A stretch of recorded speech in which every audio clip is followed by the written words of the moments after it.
Coming to you from the Hudson Media Group studios, this is Talking Politics, and I am the professor, Fernando Uribe. There's a lot to discuss, so let's get started.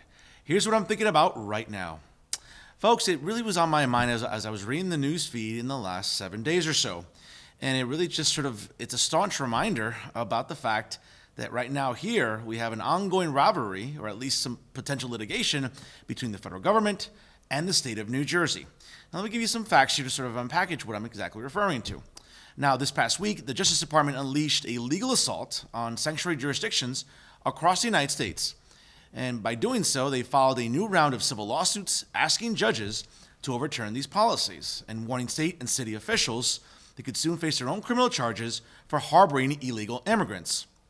Now, this is a story that was reported not only on NG.com, but also in the New York Times and USA Today within the last 7 days. Now, again, lawsuits were filed against the state of California, New Jersey, and as a matter of fact, King County, Washington, each which have adopted novel ways of interfering with U.S. immigration and customs enforcement's ability to arrest, detain, and ultimately deport illegal immigrants.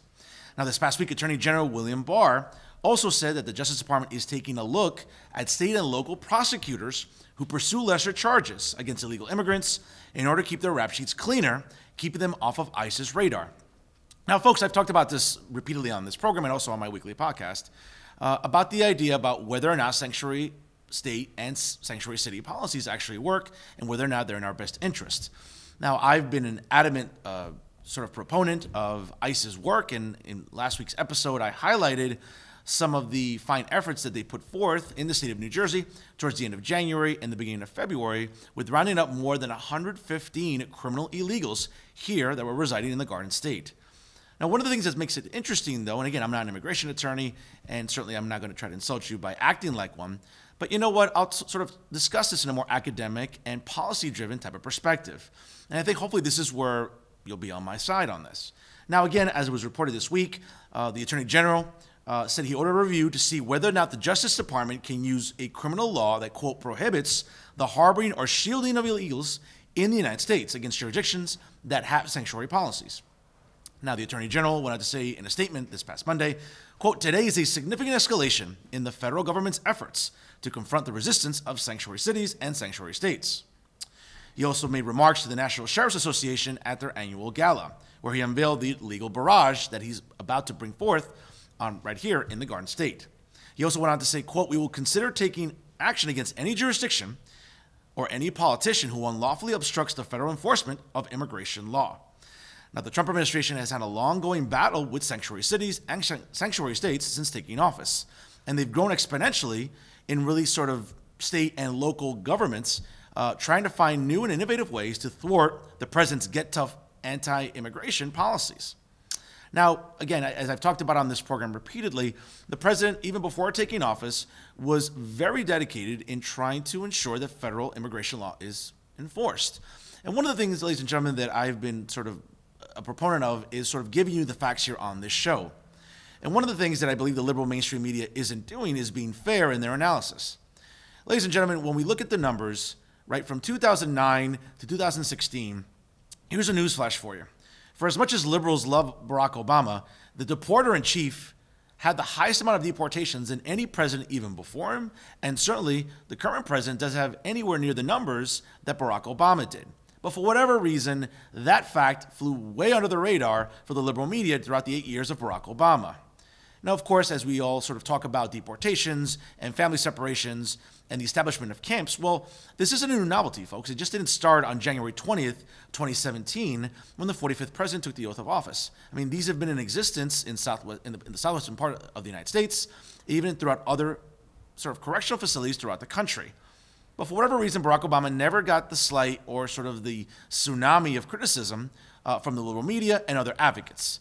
And I get it that maybe this president is sort of invoking a harsher stance on immigration and, sort of illegal immigration than his predecessor did. But regardless of that, I think it's important to sort of look at the facts here and look at whether or not these sanctuary cities and states are actually following the law.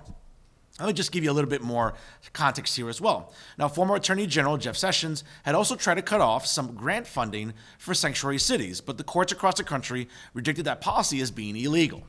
Now, Mr. Sessions, in his capacity at the time as the Attorney General, also raised the possibility of using the criminal alien harboring laws against sanctuaries, though he never followed through on it. But this current Attorney General, William Barr, on Monday signaled that the administration's patience has indeed run out, as the sanctuary movement has shown no signs of letting up. Now, indeed, states and cities seem to be competing with each other to find new ways to refuse to work with ICE.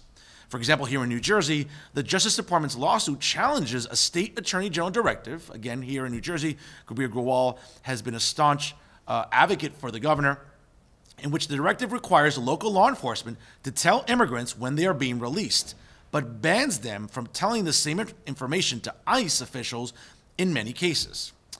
Now, U.S. Attorney Craig Carpenito out of the federal building in Newark went on to say in a statement this week that the case seeks to restore the balance of power between the federal and state governments by reasserting the supremacy of federal law. Now, New Jersey Attorney General Uribe Grewal blasted the new lawsuit against him, saying that this is just election year politics, pointing out that he issued this directive in 2018 and suggesting it was rather odd that only now is it being challenged by the federal government. Now, the Attorney General here in New Jersey wanted to say, quote, "What's disappointing is that my former colleagues at the Justice Department have agreed to go along with this election year stunt." Well, with all due respect to the Attorney General here in New Jersey and to Governor Murphy, listen, gentlemen, federal law is federal law. And I understand, and again, I don't want to make this sort of a constitutional law class or American government class, but yes, federalism is important. And that was one of the biggest ideals that the framers collectively inserted into the Bill of Rights, to making sure that the states do have some sort of autonomy, that states' rights are indeed preserved. But at the end of the day, folks, the framers were very explicit, even in their memoirs and all of their published works, that they still believed in a strong federal government. And I have to argue here that that's probably the legal mindset behind Attorney General Barr's decision this week to take it really to the states of California and New Jersey, and also in Kings County in the state of Washington. Now, again, what's going to happen in the weeks and months ahead with this litigation, I don't know. But the problem, though, is, ladies and gentlemen, is that taxpayer dollars are being used to sort of, put forth and sort of mediate this ongoing legal pissing match between the federal government and, of course, state government here in Trenton. Now, listen, it depends what side of the fence you sit on, and I really don't care. But at the end of the day, folks, it's important to have the facts here. And one of the biggest sort of, dynamics that I've learned about, and this is from me talking to, very reputable immigration attorneys, is the idea that the directive probably doesn't want to interfere with federal law, but they also don't want to make ICE's job any easier.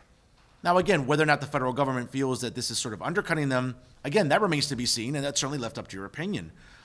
But without a doubt, folks, what we've seen is that sanctuary states and sanctuary cities have not produced very good results. There's been an absence of just law and order, and it's really just shown considerable deterioration in cities all across the country. Listen, I was just in LA over the summer, to be part of a bridal party, and I can tell you, I drove through Los Angeles, and my goodness, for the City of Angels to look as decrepit as it did, it broke my heart. It's one of the country's most sort of elaborate cities, and it's one of the most reputable cities here in the United States. I've also been to San Francisco, and I've also seen what sanctuary state and city policies have done to that once great city. All right, and I don't know about you, I don't like seeing the quality of life decline, and I don't like to see criminal illegals running everywhere, or at least having state and local governments enable their protection. Now, I understand what you're saying, that it's not really sanctuary as we define it, right, in sort of like the Oxford Dictionary. But folks, when we're talking about state and local officials not willing to cooperate with ICE, folks, this is federal law. And I don't have a magic wand to solve this problem when it comes to, federal immigration law.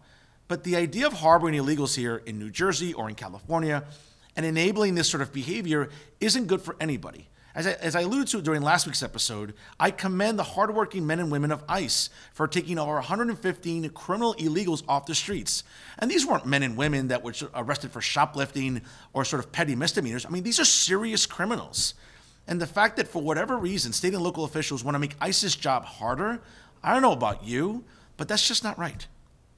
And I'm hoping that the Attorney General here in New Jersey and that the governor sort of reconsider their policies. Because at the end of the day, they're using taxpayer dollars to fight this litigation. And at the same time, the federal government is using taxpayer dollars to initiate this litigation. And to be honest with you, it seems like these taxpayer dollars could be better used to help our seniors, to help the disabled, to even help, children. But you know what? It doesn't seem like this legal pissing match is going away anytime soon. I hope it does, but I don't think it will. But I'll keep you posted here on Talking Politics as to what happens between the federal government and the state of New Jersey. And that's what I'm thinking about right now.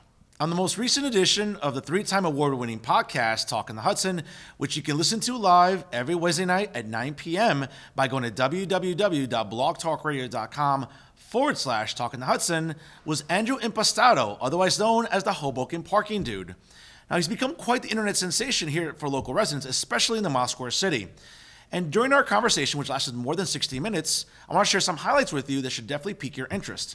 First and foremost, we started off by discussing what prompted him to start the Hoboken Parking Dude app, in addition to the website, and why he's become such a vocal opponent of not only Mayor Uribe, but also the City Council, in addition to the Hoboken Parking Utility, about some of the unfair practices that are facing Hoboken motorists and taxpayers alike. Let's hear what he had to say about it. And what prompted you? What was your epiphany about starting the website and about being such a vocal advocate for the parking conditions that encompass Hoboken, New Jersey? Yeah, back in, thanks for having me, and I appreciate you taking the time and allowing me to speak and talk a little bit about parking in the city, which is always a hot topic. I started the parking app, Parking Dude, back in 2016, and it was just they offer a solution to a very hard problem here in Hoboken to solve, which is information for parking. I got towed actually when I was living in Hoboken for 2 years. I went on a vacation, and when I came back, I couldn't find my car. And I know it's a lot of experienced people of Hoboken go through that similar activity. And I was frustrated. I had no idea where my car was, and I realized I got towed because of temporary no parking signs that were posted. So, it's something I've experienced with having, dealt with tons of tickets, parking tickets. And it's something that's got to the point where, we offer an app, a free app, to give people information, let them know about notification for their cars for street cleaning, and just keep people informed of what's going on. And it's grown to what it is now just because of the overall frustration that people experience in this city. Parking in Hoboken is a backdoor tax in a city that is turned now with this administration to a war on cars. And that's what we're experiencing, and I think that's why Parking Dude and what we've been doing and the people that follow us have built such a strong and loud voice because we're tired of it, and we're trying to fight back. Certainly it wasn't your usual politically oriented podcast as I host every week, but you know what? Andrew's fire and passion about raising awareness as to these unfair parking practices that have been implemented against Hoboken residents, is to be commended. And again, it's something that I took pride in terms of, hosting the podcast this week and interviewing Andrew at length. And secondly, of course, we talked about the idea as to why so many Hoboken residents are disheartened about some of these parking practices that have been put into effect. Whether it's the fact that now 15 minutes in Hoboken won't cost you 25 cents, it'll now cost you 50 cents. And we're looking at other sort of parking signs that need to be made available, and why residents sometimes are in complete disarray, whether it comes to welcoming out-of-towners to come visit them, or just to sort of travel around the Mile Square City. It's become a complete problem for Hoboken motorists and residents alike. Let's see what he had to say about it. And don't get me wrong, I think Mayor Bala has some things to answer for sure. But I go back and really blame Don Zimmer. I mean, Don Zimmer is like one of these eco-warrior type of politicians, and it just seemed like she was determined to sort of change downtown Hoboken or just change the face of it when it comes to parking. And again, we can blame Mayor Bala currently, but it's really his predecessor, I think, that we can lay a tremendous amount of blame on for what's going on right now in this mess that's been created, Andrew. Unless I'm wrong, bro. Absolutely. And I don't care who you want to blame, but it's a problem, and someone needs to be blamed. And I think Mayor Zimmer started it. I think Mayor Bala has continued it. We're per square mile in the country, pound for pound, per capita, per square mile. We are the number one distributor of parking tickets, based on $5 million last year alone. So we're talking about a very large problem here, and you touched on it. There's an over-aggressive nature at the Hoboken Parking Utility to ticket cars, whether they're 3 inches in the yellow or they're, 1 minute over the parking meter. We're blasting these cars with tickets, and what we're doing is we're chasing people out of Hoboken. Our local economy is struggling because people can't come here and park. And the analogy I like to use is that parking in any city is like the front porch of a house. It's your first experience of what it's going to be like. And if you walk up those stairs to a porch of a house and it's, you know, broken down wood and the paint is chipped and it's a disaster, what happens? You don't want to go inside, right? So when these people come here and park and they come back from dining at a restaurant and they got an added $45 ticket or $65 ticket, you know, they don't want to come back, right? And our businesses are hurting, our restaurants are hurting, people are moving away, and just friends and family, visitors don't want to come here. You know, we have to go out to the suburbs to go visit our friends and family because people don't want to experience the parking problem. And instead of addressing it and really identifying that this is a core issue in our city, a top 3 problem, instead of doing that, what we're doing instead is we're looking to the parking, we're just taxing it even more. We're taking advantage of the problem to raise revenue. And that's what's really the most frustrating is that, you know, instead of fixing problems with solutions, we're just adding $5, $10 to tickets. We just raised the meter pricing from 15 cents, 25 cents for 15 minutes to 50 cents for 15 minutes. We raised the residential permit from $15 to $52. So, like, you clearly see, like, you don't have to be a rocket scientist to understand that this is just on cars. We're not raising the building permits. We're not raising the plumbing permits or the electrical permits, the construction, you know, permits that people have to pay, right? We're not taxing the scooters or the bicyclists, the cyclists in our town. It's everything is being taxed on the cars, and that's why I say it's a war on cars, and it's a sad thing, and it's continue to go on. As you can tell, Andrew had a lot to say during the interview, and listen, his passion is well placed. I can sort of, you know, empathize with him as well as, you know, other out-of-towners that visit Hoboken frequently.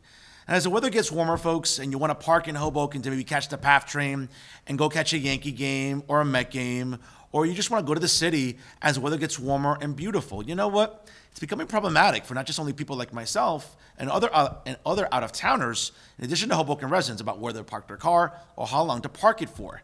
So I applaud Andrew for being a vocal sort of advocate during city council meetings and, of course, trying to be a thorn in the side of Mayor Ravi Bala. And let me just give you some context here, though, too, folks, because one of the things that really upsets me about some of these policies being implemented is it's just a continuation from the previous mayor. And as we all know, Mayor Don Zimmer was this sort of eco-warrior that was sort of, you know, fixated on climate change and climate hysteria, as I like to call it, whether it was the implementation of, like, bike lanes or just tailing off a lot of the downtown section of Hoboken because of what she claimed was a more eco-friendly type of policy. And as we all know, what it's done really is just sort of overwhelmed residents. And I applaud Andrew for bringing this to light and for really sort of being vocal again during city council meetings and, more importantly, on his website, the Hoboken Parking Dude. Because you know what, folks, we need to learn about this. We need to hold, you know, our city council officials in Hoboken accountable. And this is sort of something that I tell my students all the time. It's not just only our right to question our government, it's also our responsibility. And I'm glad that citizens like Andrew are doing that exact same thing. So we'll keep you posted here on the show as to what strides are being made to help alleviate some of the suffocating policies that are really being imposed on Hoboken motorists and, of course, out-of-towners that visit the Mile Square City.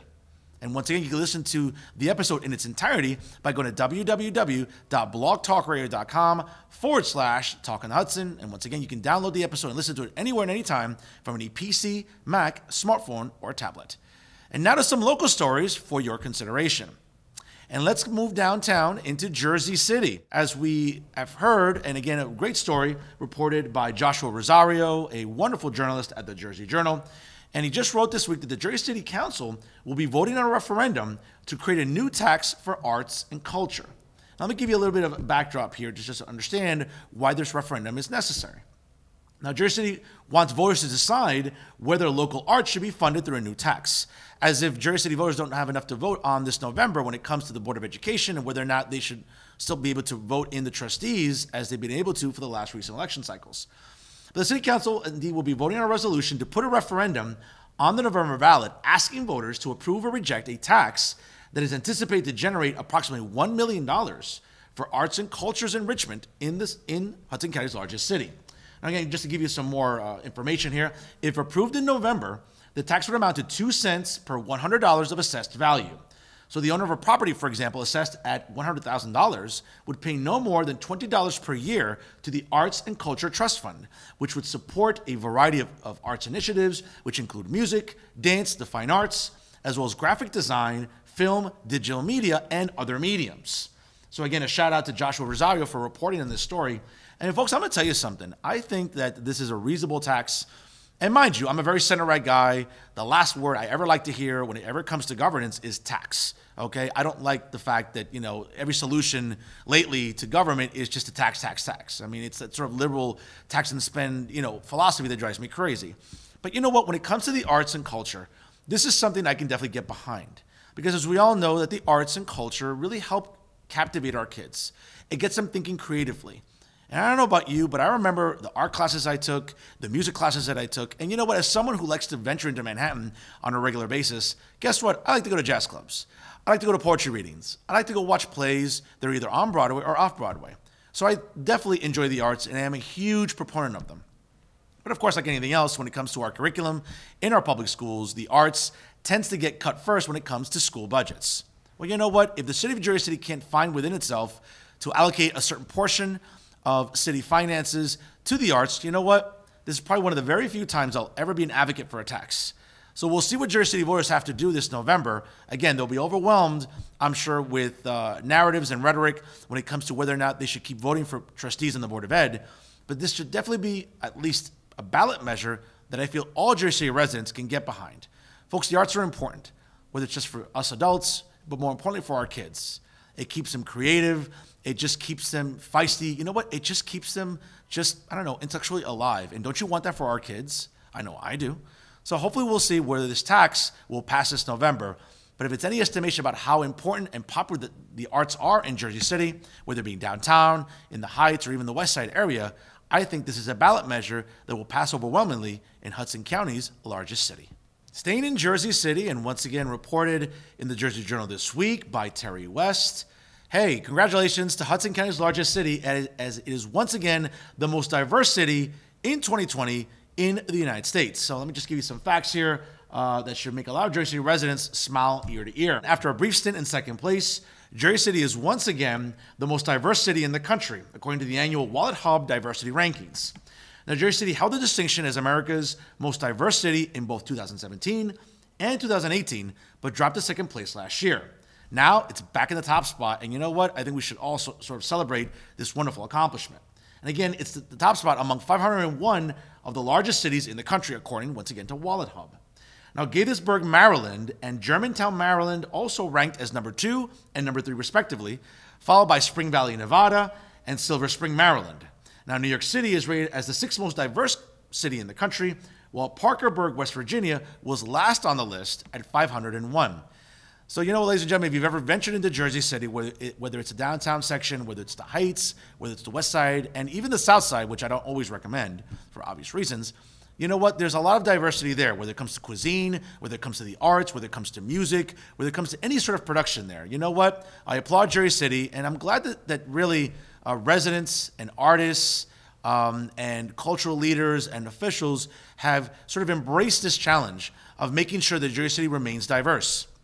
Whether it's a very strong Puerto Rican population, a strong Filipino population, or whether it's sort of like the traditional lifers in Hudson County, whether it's the Irish and Italians alike, and many other Latinos that have come into Jersey City, it's a reminder about how important multiculturalism is. And I know, I get it. You oftentimes, when you've watched this show or have listened to my podcast, you might think I'm not the biggest fan of multiculturalism, but I am, folks. You know, as a son of immigrants, I love diversity. I've embraced diversity.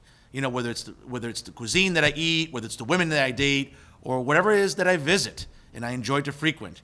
Multiculturalism is important, folks. And I'm glad to see that Jersey City residents at least get to enjoy that distinction as the most diverse city in the United States for yet one more year. So kudos, once again, to Hudson County's largest city. Let's go back to the Mile Square City. And once again, an outstanding story reported this week in the Jersey Journal by Terry West. And again, sort of along the lines of my interview this week on the podcast with the Hoboken parking dude, Andrew Impastato. And one thing he was livid about was the fact that the city of Hoboken is looking to raise parking and other vehicle-related fees in their quest to balance the budget. Now, again, some facts here I think that you'll find very interesting. The city council took a first step forward in addressing a multi-million-dollar budget deficit in the most recent council meeting in passing a series of parking fee increases. Folks, if this isn't a war on cars, I don't know what it is, but I'll tell you something. A lot of Hoboken residents were upset.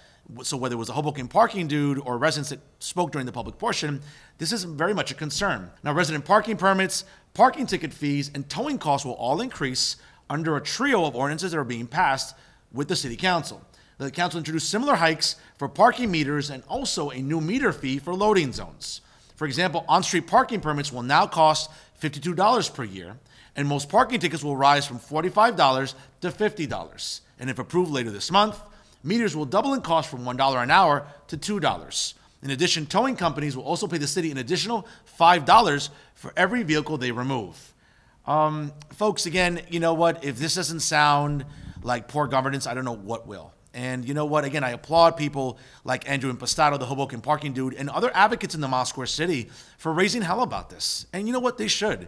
Hoboken's one of the most densely populated cities in all of Hudson County, if not New Jersey, if not the country.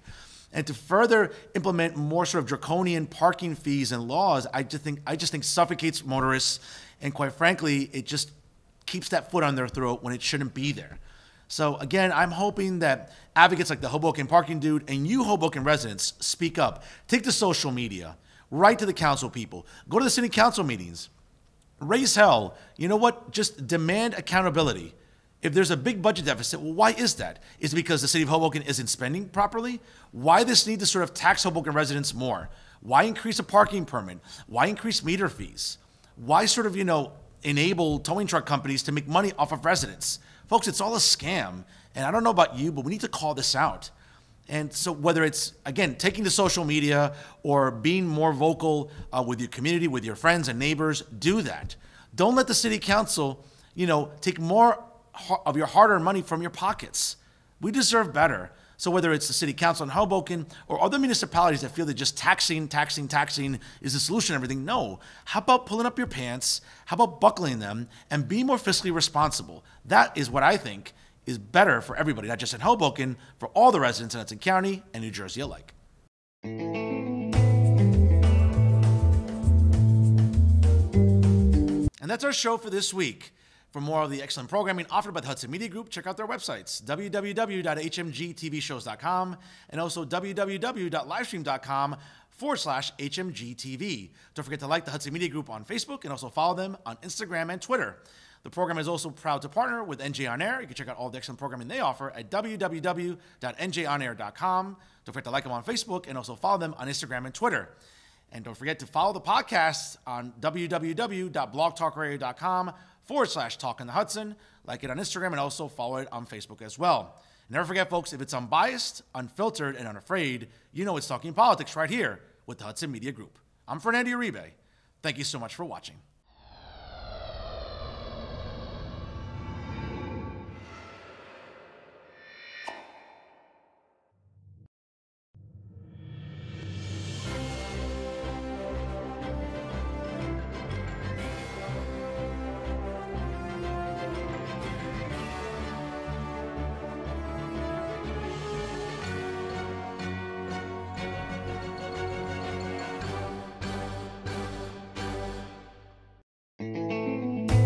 Don't forget to catch Fernando's podcast at blogtalkradio.com/talkonthehudson. New episodes available every Wednesday night at 9 p.m.